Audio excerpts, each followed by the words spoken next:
테라워시 신영재 대표입니다. 오늘은 프리워시를 진행할 때 제일 효과적으로 예비 세척이 가능한 알칼리성 세정제 기반의 프리워시를 진행을 해볼 건데요. 마프라에서 나오는 라브 코스메티카 브랜드의 프리머스를 사용을 해보겠습니다. 예비 세척에 있어서 케미칼을 사용하실 때 크게는 세 가지 도구가 있습니다. 조금 불편하긴 해도 저렴하게 사용이 가능한 이 트리거 타입의 제품을 사용하실 수가 있고요. 분무기 방식이 있고요. 마지막으로는 폼렌스로 사용하는 방법이 있는데, 폼렌스로 진행하는 거는 트리거 타입이나 압축 분무기를 사용하시는 것보다 훨씬 간편하고 효과적으로 케미칼을 도포하고 반응할 수 있게끔 해주거든요. 폼렌스를 사용하는 거고요. 폼렌스 같은 경우에는 보통 세차장마다 고압의 압력에 따라서 최종 희석되는 딜루션이 다르긴 하지만 보통 10배 내지는 20배 희석하시면은 150배 내지는 250배 정도 희석된다고 보시면 됩니다. 보시면은 이 딜루션이 여기 표에 이렇게 나와 있는데요. 비율로 적혀 있는 용기가 있을 것이고요. 마프라 용기 같은 경우에는 퍼센테이지 이렇게 나와 있죠. 그래서 일반적으로 약재를 먼저 넣고 물을 보통은 채우시죠. 근데 제가 지금 권장하는 방법은 이 오른쪽에 보시면 퍼센테이지대로 만약에 물을 90% 채우고 약재를 10% 채우겠다, 9대1을 이제 채운다라고 봤을 때 물을 먼저 채우세요. 보시면은 90%까지 물을 채워놨죠. 이 상태에서 약재를 넣어주시면 돼요. 이렇게 해서 이제 1리터에 희석되어 있는 원액을 만들었습니다. 폼렌스 이제 주의사항은 이제 몇 가지가 있어요. 스트로우 끝에다가 필터를 달아주시는 게 좋습니다. 왜 그러냐면은 이 폼렌스의 용기, 요 플라스틱이 갈리거나 용기 안에 있는 오염물들, 그리고 세제, 약재의 잔여물들이 요 안에 인젝터 부분을 맞게 되면은 간혹 세제가 안 빨려 올라가는 경우들이 있습니다. 그럴 때는 이 전체를 다 분해해야 되거든요. 그래서 꼭 필터를 써주시는 게 좋고요. 그리고 폼렌스는 전면에 보시면 이 각도가 이렇게 조정할 수 있게 되어 있죠.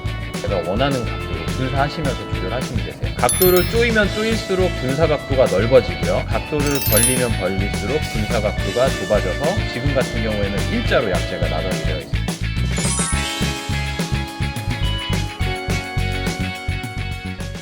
그리고 체결하실 때 너무 강하지 않게 체결을 해주세요. 너무 강하게 하시면은 용기가 파손되거나 깨지는 경우들도 생기고, 그리고 이게 이제 갈리거든요. 갈리면은 아까 말씀해드린 대로 문제가 생길 수 있어요. 커플러의 디자인마다 틀린데 세차장마다 이걸 뒤로 제끼는 게 있고 앞으로 이렇게 당기는 타입이 있습니다. 그거는 적절하게 잘 활용하시면 될 것 같고요. 주의사항은 커플러를 끼실 때 완벽하게 딸깍하고 끝까지 들어가는 거 확인하셔야 돼요. 약간만 걸친 상태에서 쏘게 되면 이 용기 자체로 튕겨져 나갈 수가 있거든요.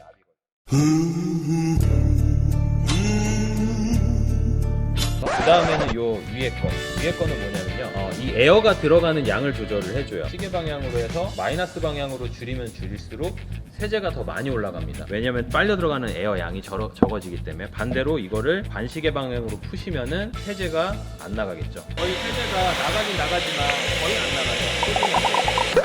근데 세제가 나가는 거 이렇게 보실 수가 있어요. 제가 지금 9대1을 희석했는데 오염도에 따라서 프리무스 같은 경우에는 폼렌스 타입으로 쓰실 때는 20대1까지 사용이 가능하세요. 전편에서 제가 설명드렸다시피 지금 이게 약성이 있는 케미칼이기 때문에 만약에 창고부터 뿌리시게 되면은 흐르는 이 사이에 얼룩이 생길 수가 있어요. 특히나 날이 덥거나 도장면이 뜨겁거나 했을 경우에는 얼룩이 더 빨리 생길 수 있기 때문에 이 흐르는 거를 방지하려면은 하단부터 뿌려서 위를 뿌려줍니다. 그러면은 어차피 아래로 흘러내리기 때문에 오염물은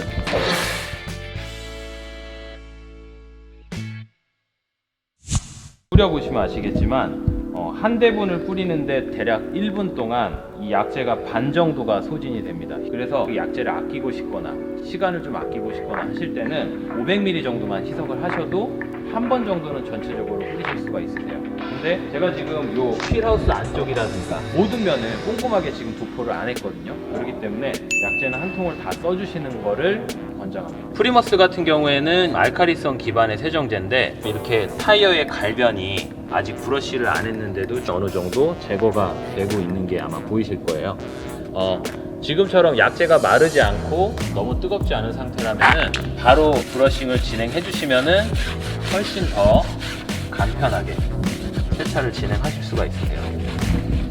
그리고 만약에 오염도가 너무 심할 경우에는 별도의 세정제를 써주시는 게 좋긴 하겠지만 지금 같은 경우에는 이 프리머스만으로도 어느 정도의 오염 제거는 또 가능하시니까 참고하시고요. 너무 박박 문지르지 않으셔도 됩니다.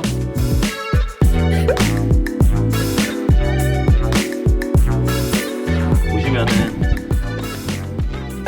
오염물들이 한 2, 3분 정도 화학 반응이 일어날 수 있는 시간을 뒀습니다.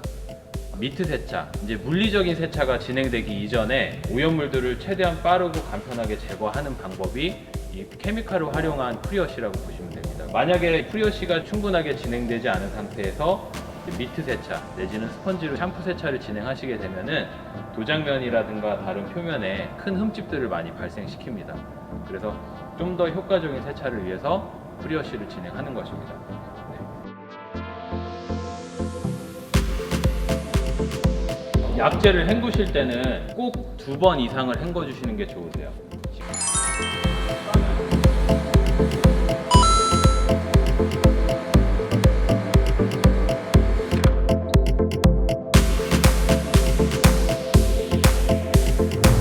확인을 시켜드리기 위해서 물티슈를 잠깐 준비를 했는데요. 일단 프리워시가 진행된 면을 한번 닦아 보겠습니다.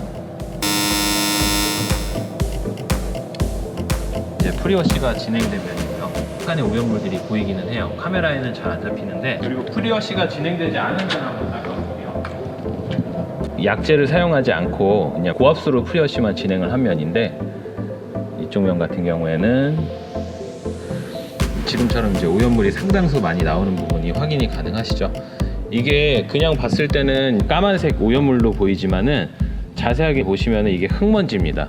돌가루 같은 개념이라고 보시면 좀 이해가 빠르실 것 같으세요. 이 상태에서 바로 세차가 진행됐을 경우에는 차에 흠집이 유발되는 거죠. 약재를 사용한 프리워시를 한 면과 약재를 사용하지 않고 고압수만으로의 프리워시를 한 면의 차이점이 이렇게 이제 분명하게 다르게 나타나죠. 그래서 샴푸 이전에 케미칼을 활용한 프리워시를 하는 것이 훨씬 더 안전하게 세차가 가능하다라고 이해를 해주시면 될 것 같고요. 다음 편에는 도장면 샴푸하는 방법, 버킷이라든가 니트를 활용해서 세차하는 방법에 대해서 찾아뵙도록 하겠습니다. 네, 감사합니다. 도장면의 데미지를 단 1도 용서하지 않겠다 하시면은 킷에 샴푸를 풀고 나서 지금처럼 있는 상태에서 고압건을 쏘게 되면은 사방에 튀게 돼 있어요. 제가 지금 보여드리는 건 잘못된 예를 보여드립니다.